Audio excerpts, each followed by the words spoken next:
problem if we don't. Yeah. Like, just because Trump thought of it, I'm not against it. Something that would stop the increasing number of rogue missiles that are in this world from maybe coming over here and incinerating me. Yeah, mark me down as a pro. I'm pro having, now, can we do it? I don't know. And the ballroom, I don't give it. I really don't give it. I was reading it. It shows you like how the media is. Everything is always on one side or the other. When they first mentioned it, it was like all about, oh my God, he's desecrating the White House. Then I finally read, oh, well, you know, they've done to the White House before. Bill Maher and Bill O'Reilly laid out why states known for being strongly blue are now shifting toward red. Honestly, it's astonishing to see unfold. No one thought this kind of change was coming, but here it is.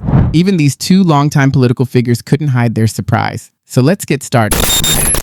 Let's get into it. Trump wants to build a new missile defense system called the Golden Dome. Ah, yes, I read about this. That could cost hundreds of billions of dollars. Is that a good use of money?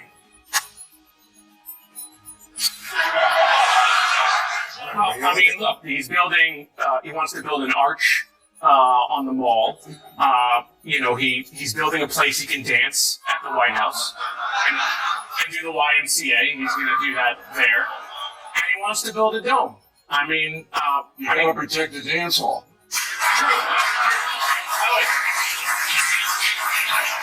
I'm very excited that, you know, when the Democrats take the White House in 2018, when we have the ballroom, you know, the Pride Month in February is going to be great in that ball. Democrats are losing it over Trump's plan to build a ball. Instead of viewing it as a makeover, they consider it heresy.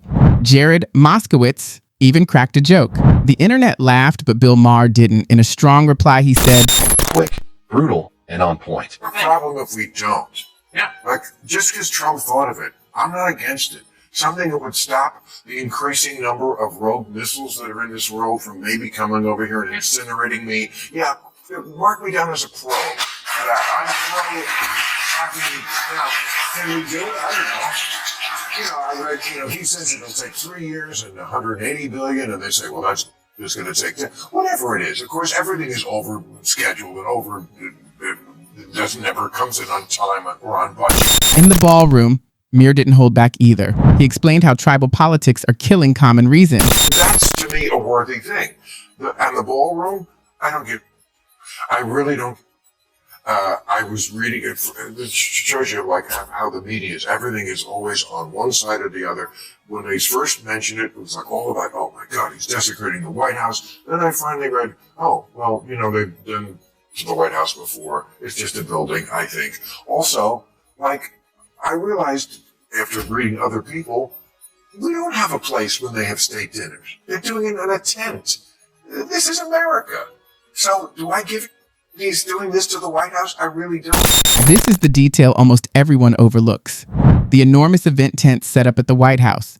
During the Obama years, they cost more than $1 million for a single night. Creating a permanent ballroom would cut those repeated expenses, saving money in the long run. It's a polished, sensible solution, and ultimately a win for taxpayers. Making money privately, Yeah, and it's private money. you know, and if Newsom wants to knock it down when he's president, then he can knock it down, right? Save your ire for the things that matter. That's right. You But they don't these know people- what Well, you know as well as I do. The media is not in the business any longer of reporting what matters. It's not. They make their money either hating or loving Donald Trump. Yeah. That's where the cash register is. What matters doesn't matter to them. O'Reilly jumps in next and delivers an even stronger point. Today's media isn't focused on honesty anymore. What it really chases are clicks, attention, and outrage. Instead of aiming for clear reporting, it often leans towards stirring emotions, leaving careful details and real facts pushed aside. Because of this, people's trust in the press keeps slipping. At this point, it feels like conflict, not truth, is what brings in the money. Do you think that Danny's election will lead more financial organizations to leave New York City for Wall Street South in Florida? Tell me, I've read that term just recently, Wall Street South, Florida. This is your state. What is that? A lot of Wall Street guys have moved to Palm Beach. It's been happening really since COVID. It's accelerated with increases in taxes. It's not just out of New York. It's New Jersey, Connecticut, it's Chicago, it's California. So they're fleeing high tax states correct. for Florida. And This is the luckiest guy in the world that Mandani got elected because his district is going to explode. My house, I live 8 miles outside of Queens, has gone up 20% in value since Mandani announced.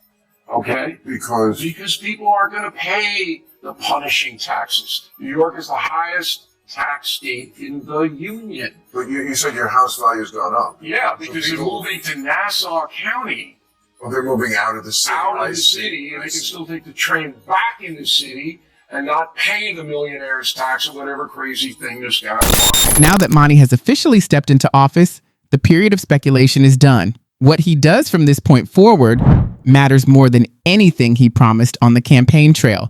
Some wonder whether his push towards strongly left-leaning programs will go too far, but if he leads with balance, focuses on practical answers, and stays steady under pressure, he could end up strengthening the Democrats as they look toward 2028. The decisions he makes now will shape not only the party's direction, but his own future as well. What people don't understand is he can't raise the taxes unless the state okays it, and the state is not going to okay it. So this is just smoke and mirrors. And the younger people voted for him. They don't understand that. They don't know what seizing the means of production is, but Ken Griffin does. He's the big Wall Street titan. He knows what it is, and that's why he's down in Palm Beach. We'll see if they move. I mean, you saw Bill They're Ackman. going to move. Well, look, They're already moving. Hold on, Bill Ackman said. No, they're not. Hold on. People say they're going to move all the time after elections. They don't do it. Bill Ackman said he was going to move. You know how many people moved out of New York City in the last 3 years? 600,000. O'Reilly also argues that the steady outflow of people leaving New York plays directly into Mandani's run for office. And honestly, he may have a point. Mandani's bold plans to shift wealth and raise taxes could trigger the same kind of economic escape seen in California. Large companies and high-earning residents don't usually stick around to face policies they think will hurt them. They pack up and move. And if they do, New York's economy could take a serious hit. They'll move in America, and you're right. No, but they're not moving because they want a better view. They like to keep more of their money Yes, that they that's earn. yeah, that's true. Florida's a really good case study. So when DeSantis became governor, there were 250,000 more registered Democrats in Florida when he became governor 8 years ago. Now there's 1.4 million more registered Republicans in Florida. That's all migration from COVID and re-registration from COVID, 100%.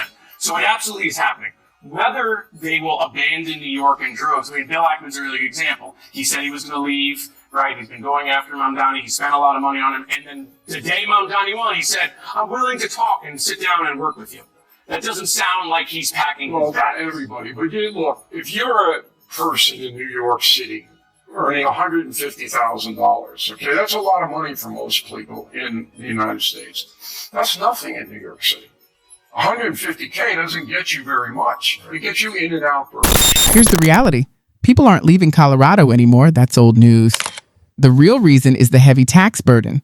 Strict regulations are making it harder for businesses to thrive, and running operations in the state feels increasingly difficult. California has already shown the consequences. High taxes drove residents to Texas and Florida. If Miani chooses bold action instead of stepping back, New York could face the same outcome. One by one, people, companies, and opportunities are slipping away. Working people at a certain level are going to say, I'm going to the congressman's state because there's no state tax there. There's no local tax there. I get to keep more of my money. This isn't complicated. Well, I've looked at moving because I'd like to keep more of my money too. And Where should Maher move? I'm not moving anywhere. I'm not moving anywhere. No. And the taxes here are ridiculous, but it's still Southern California. If Bill Maher decides to leave California, where should he go? It's a fair question. He's often criticized the state for sky-high taxes, endless bureaucracy, slow permit processes, overregulation, and government interference that stifles creativity. If he moves, it won't be for nicer weather. It'll be for more freedom, lower taxes, and a place where he can operate without constantly questioning the system. So, which state checks all those boxes? You think now Vance or Rubio has a better chance at winning in 2028. Well, they got to wrestle the nomination away from Trump, which is probably not going to happen. Well, I mean, who knows? You know, it's a totally different country What? in 2028 than it is now. Totally different country next year. These nitwits on television, oh, this is a harbinger of the midterms.